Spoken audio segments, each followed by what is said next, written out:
Hey, what's up, everybody? Welcome to another edition of Established Run's NBA Injury Report Analysis Show. I'm Drew Dinkmeyer, joined by Mike Gallagher to walk you through this 5-game slate that already has plenty of injury information, keeping that underdog fantasy team alive and active on the Twitter scenes today, including very specific minutes limitations from the Clippers. And we all know how trustful the Clippers are in terms of minutes resources. So I'm very excited about those.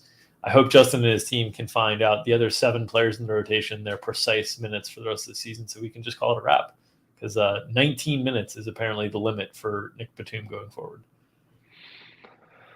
Very Clippers-y thing to do. Definitely don't know if we believe him, but we'll see. Do we put that? Do we just believe him and then go from there? I mean, why not? That's kind of the plan. Yeah, right. It's better than what we're going to guess anyway.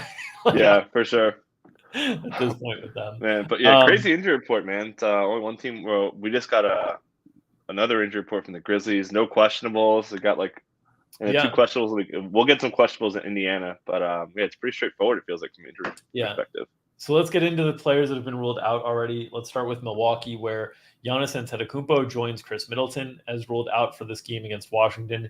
That means it's Jrue Holiday's show against Washington. What are your expectations for starting lineups in the absence of Giannis and Chris Middleton for the Bucks here, who suddenly get a little bit thinner on the wings than they've been kind of throughout this stretch? What are your expectations here? Yeah, probably going to go back to Pat Connaughton. We saw Connaughton start for Giannis over the weekend, and then they like Wes Matthews in the first unit, so we'll assume it's those guys, and obviously Grayson Allen, Drew, and Brook. A lot of comments from Bobby Portis saying that he was comfortable off the bench, all that stuff. They do have their two-way guys, so that helps their depth a little bit. I think Sergio Mamakavashvili went for 30 and 20 or something I saw in the G League. And then they'll have Lindell Wigginton, our man there. But, definitely expect pretty good minutes from the starters. You mentioned the Drew show, one of the best matchups possible. So he should be really, really busy. A lot of shots for Grayson. Connaughton's definitely healthy from his finger injury. And they may play a little bit bigger, too. We've seen Portis overlap with Brooks slightly in the last game. So that's probably something that's going to happen a little bit more often here. Yeah, your starting expectations actually differ from mine. I was expecting Portis, Brook Lopez, Connaughton, Grayson Allen, Drew. So I was expecting Portis over Wes Matthews in that scenario. Portis started the game Giannis missed over the weekend. It was without Chris Middleton, or it was with Chris Middleton, excuse me. So slightly different situation, but they started Portis Lopez together. And last year, whenever Giannis went down, Portis was the guy who slid into the start last year.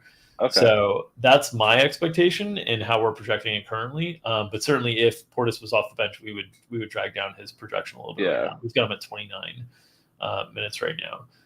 But yeah, I think those wing minutes are pretty solid for Connaughton and Grayson Allen tonight, simply because behind them there's Wes Matthews and then George Hill, kind of. Javon Carter. Those two guys are backup point guard /2. There's not a lot of backup threes on here, unless Thanasis gets into the rotation. He's more of a 3-4. So my thought was Ibaka's the backup 5. Portis is the starting 4. The backup 4 could basically be Nwora. Maybe he slides over and covers some 3 minutes, but Wes Matthews covers most of the backup 3 minutes. The backup 2 minutes mostly covered by George Hill, Javon Carter types, with Drew taking the bulk of the point guard minutes. That was kind of my thought on makes sense. But there's going to be a huge usage opportunity here for Jrue Holiday. Obviously, some other plays, just because Washington's defense has been so attackable, as we've talked about of late, will emerge. And if Portis does start, it's a pretty good spot for him because while we've seen centers specifically go nuts against Washington, I actually think Portis would kind of offensively play a little bit more of the center role than Brook. Remains to be seen, but Brook is comfortable camping out at the 3-point line. Who do you think would be the primary action player in pick and roll stuff with Drew? Would it be Brook or would it be Portis? Because I think probably Brook, right? They could be both, but I think it could be a little bit Brook. They were Bobby Portis for 4 spacing. Yeah, and then Lopez got up to 24 minutes last game, so I think there's a chance he was on a 26-minute pace. I think there's a chance he could get up to 26, 28 tonight. But imagine they'll continue to bring him along on the slower route of things, would be my guess. Okay, other injury situations. DeMar DeRozan ruled out for the Bulls. Zach LaVine listed available to play. The Bulls are going to play the Pelicans tonight. No DeRozan is a big loss for the Bulls. They do have Mhm. Patrick Williams, so they've got some added depth at the 4, which is where they've been playing DeRozan most of the season, 3-4. But what are your thoughts on how they, try to accommodate for the absence of DeRozan here in a matchup against the Pelicans, who've been playing bigger at the 4 spot with Jackson Hayes? Yeah, so Billy Donovan seems pretty tied to bringing Ayo Dosunmu off the bench based on his comments that he really likes the energy out there. And we've seen Kobe White usually starts for Levine when Levine misses time. So it's between those two. I don't have a great feel for it, but I think it's Kobe. Don't feel great about it, though. I wouldn't be pretty surprised if Patrick Williams is starting. He's still on a minutes limit, and Billy Donovan talked a lot about kind of shortening the game when he has players on minutes limit. He said that was the main reason why Ayo was starting when Caruso was available. He said once Caruso lost his minutes cap, he knew he was going to switch it. So definitely think it's between Ayo or Kobe, leaning Kobe White. And then, obviously, massive usage to go around here.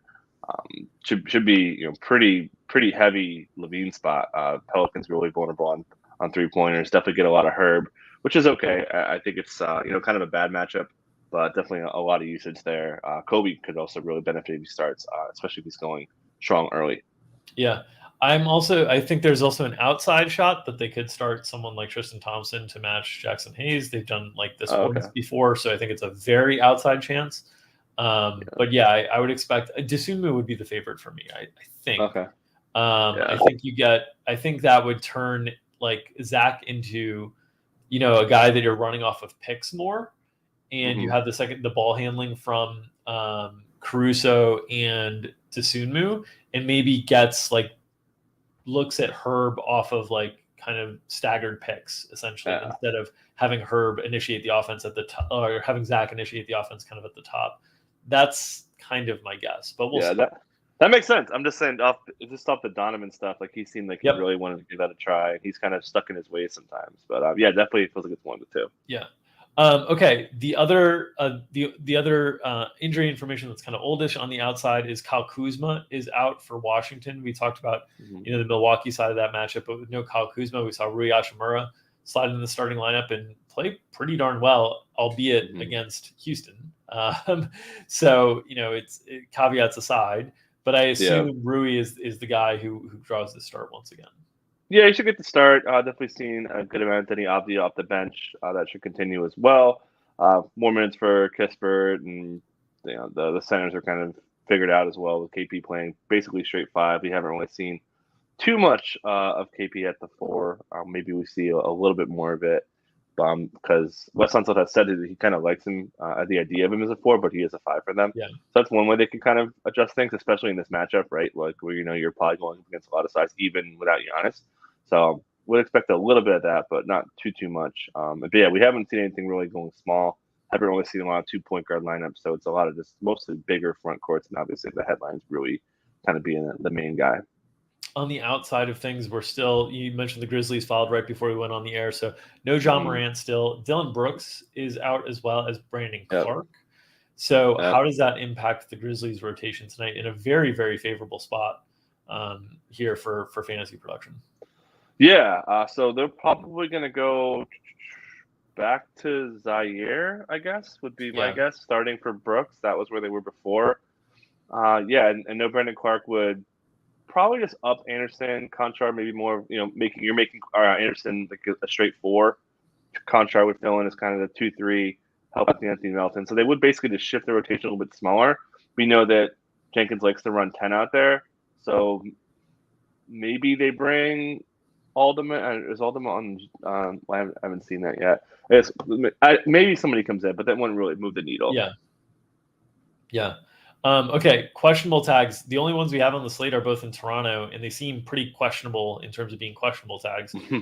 Eric Green who covers the Toronto beat basically said that his guess was that these players, Gary Trent Jr. and OG Anunoby, were both more doubtful than questionable. It's a really important game tonight, though, in terms of playoff seeding and trying to get out of that play-in game and avoid Brooklyn. As Toronto plays Cleveland, this is their shot to kind of, make a dent in this. So I think if guys can play, they're going to go. But I think it sounds like it's pretty pretty suspect for both Gary Trent Jr. and OG Anunoby tonight. Yeah, so that's all based off the practice. They didn't really go through much practice in the last practice they had. That's a lot of practice. Shout out Allen Iverson. But definitely going to probably be game time for sure. OG's late, right? He was supposed to be back 2 weeks from when he could heal up, and it's been, I think, longer than that. I don't know, it's kind of days are all kind of thrown together. Let me check that really quick. This was Gary Trent while I looked that up. Yeah, another thing. This is kind of a more nagging thing for him, so he's going to definitely be game time. But yeah, OG's been out for like over a month now. But then they identified it afterwards. So I guess he's a little bit late. Generally, what I was trying to say before. So I think he may have a shot. But yeah, definitely be game time if they don't play. Yeah, Nick Nurse said 2 games ago he didn't like the Precious Achua Birch combo, and of course he throws it out there again. Big matchup here. You think he may go to it as well if they're both out. If one of them's back, if they're both back, we know they're going to go with their usual lineup: Fred VanVleet, Gary Trent, Pascal, Scotty Barnes. I think I missed VanVleet. So those guys would be back. But yeah, kind of really unclear. But it is first game of the we'll definitely know. Yeah. Shout out to you on this big man rotation stuff because it's really helped us attack some prop situations. But basically, like Kem Birch's minutes have been much more stabilized whenever Fred VanVleet's been available. And that's the big thing that you've noted time and time again, that Nurse basically said they like that pairing in terms of screening and different things like that. And we certainly see that play out. Probably the case again tonight if they're shorthanded without Trent and needing to fill those minutes, and then without OG, which they've been without for a while. So that's the one questionable stuff to keep an eye on. Other stuff, we get Larry Nance back for New Orleans. Brandon Ingram is doubtful. We're not expecting him to play. Probably just a bench role for Larry Nance, probably just, some high energy minutes, but it also stabilizes his team as just playing bigger on the whole going forward, because this makes it so that Jackson Hayes is locked in as the starter at 4 and Larry Nance is the backup 4, because otherwise how do you get these guys minutes? Hernan Gomez has earned his role as the backup 5. So I think you're going to see really big Pelicans lineups from here on out. Yeah, definitely agree. Larry Nance I'm curious to see how Willie Green feels about Larry Nance. The coaches who Nance has had, he's been used as really a 3 through 5. Yep. So I'm curious to see if that comes to fruition, because he's very capable of guarding threes. He guards LeBron all the time when he's in great shape. Obviously, he won't be playing big minutes today, returning from a somewhat serious knee injury. But it takes Jackson Hayes has been playing stupid minutes. 38 in the last game. I think he played 36 the game before that. 38 back-to-back games. There you go. Yeah. So that soon has to come down. Probably not as much of that Alvarado CJ overlap stuff. Maybe it affects Devontae's ceiling a little bit. Probably going to see Najee Marshall go almost entirely away. Like maybe he'll fill in for some of the non-Herb stuff. Herb gotten. So I think that's kind of where they're going to go. I think Tyrone Wallace is the first guy on the chopping block. Yeah. And then I think Najee and Trey they're sort of competing for one spot. In that spot, I think will be dependent a little bit on opponent and what you need, whether you need a little bit more secondary ball handling, or whether you need a little bit more shooting. I think most times in these lineups, they're going to need more shooting. Because they just don't have a ton out there. So that would be my guess as well. Okay. Other injury notes. The Pacers have not submitted yet. We're guessing that Malcolm Brogdon is likely back. We could see Halliburton questionable again or out. He was listed questionable yesterday. Isaiah Jackson has not been able to play at substantial minutes through this questionable tag, limited to 7 last night. Chris Duarte possibly back here. So the Pacers will have a lot of moving parts that we'll tackle on the DFS show tonight. And then the Suns didn't submit. And we'll just say the Pacers really quick. Yep. So I think Jackson's going to probably sit. He had a headache in the middle of the game on the day he just got cleared from concussion protocol. Yeah. So that's a concussion. A headache is a pretty big concussion symptom. So you would think he's probably sitting, possibly going back into protocol. Should add too, Goga's been listed with a lot of questionable tags too. Yep. So if that happens, it could get real interesting. I definitely think Duarte's back. Definitely think Brogdon's back, and I'm expecting probably a Q tag on Halliburton, as you said. Yeah. The Suns didn't submit, and what I was saying is that line is highly peculiar. The Suns are getting 3.5 points in Denver. It is the second night of a back-to-back road game in Denver with altitude. That's usually a tough spot for a lot of teams, but the Suns have just been steamrolling everybody. That line was surprising to me, and makes me think there's a chance someone rests here. I mean, Jay Crowder's been battling injuries. He shockingly moved the line when you guys were out there against the Bulls with a 1-point move when he was ruled out. But I think you wouldn't be surprised if you saw a Devin Booker sit at some point here. Just give him a little bit of a breather before the playoffs. Chris Paul's also nearing return. So they've got some different pieces up in the air, but no filing yet from Phoenix. Would not expect that one until 3:30 Eastern. That'll be 1:30 local time in Denver. And then I would expect we'll get a filing and an update there. Yeah, probably expecting Jay Crowder to be the most likely to sit. Has had 2 injuries in the last 2 weeks. It's kept him out in 2 different spots. One being a groin. That's one where generally older players get managed. So I would think he's likely to sit, and that's straightforward. You're gonna get Torrey Craig, who's my new favorite player. Gary and I won a lot of money with him balling out over the weekend. But so pretty straightforward there. Yeah, shout out to DeAndre Ayton, who is fantastic. Oh my God. Yeah. Just really, really good last night. It was fun to see him hit a 3 at the end and be kind of shocked and excited about hitting a 3 as well. But and shout out to the missed Booker shot that it was so bad. Mikel's there to clean it up. I think that was a pass. Pass. It might have been, yeah. He was passing it off the backboard to Bridges, which was nice. Saved us an over there. That was a nice run out. Dylan Brooks was an okay run out, but a lot of people I'm sure got 25.5, so it wasn't great. And then the Dante DiVincenzo.